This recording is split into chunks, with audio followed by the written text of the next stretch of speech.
Devant le congrès de l'UNI, une association d'étudiants très marquée à droite, Claude Guéant affirmait hier soir « Contrairement à ce que dit l'idéologie relativiste de gauche, pour nous, toutes les civilisations ne se valent pas. » Vous nous ramenez jour après jour à ces idéologies européennes qui ont donné naissance aux camps de concentration, au bout du long chapelet esclavagiste et colonial.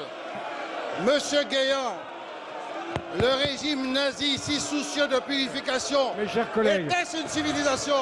Assimiler notre civilisation à celle qui a créé les centres de concentration, les camps de concentration est quelque chose de tout à fait inadmissible.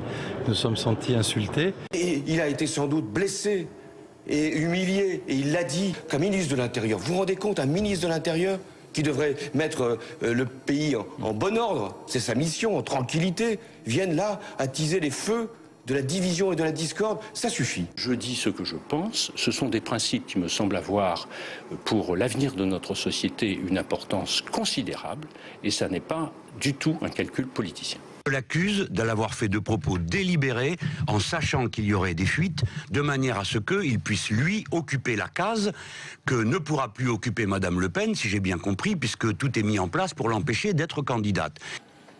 Si elle n'était pas là. Est-ce que vous voteriez pour Nicolas Sarkozy? Est-ce que vous voteriez pour François Hollande? Voilà, messieurs, la réponse du peuple de France à vos minables sondages, à vos minables manipulations. Le peuple de France vous dit non. Il y a plus de 40 000 personnes qui, en France, ça doit être 43 000, qui peuvent donner un parrainage. Donc si elle n'arrive pas à en avoir 500, c'est peut-être elle qui a un problème. La génération d'avant, ils étaient antisémites. La génération suivante, ils sont anti-arabes et anti-musulmans. Et peut-être que la génération d'après, alors quand on aura fini avec le père, la fille, que ça sera la petite fille, parce que ça fait 40 ans qu'ils servent à rien, je vous le signale.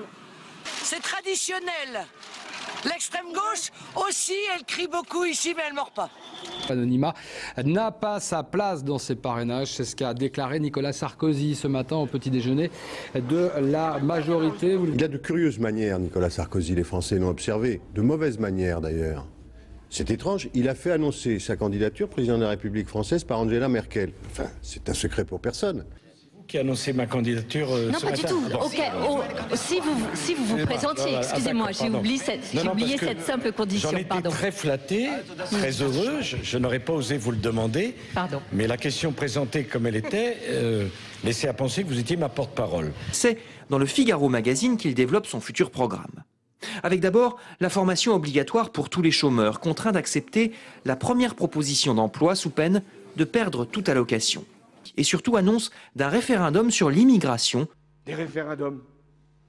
Mais que n'y a-t-il pas pensé plus tôt? Une interview qui remonte en tout cas le débat au niveau des valeurs et des idées face à des candidats qui, eux, et notamment François Hollande, misent manifestement sur les sondages, l'impopularité des autres, ne disent rien, ne précisent pas leurs propositions. Eh bien, ma méthode est simple. Que chaque candidat présente son projet, donne ses intentions, précise ses engagements, affirme sa vision, et que les Français choisissent. Le prochain référendum, mais c'est l'élection présidentielle.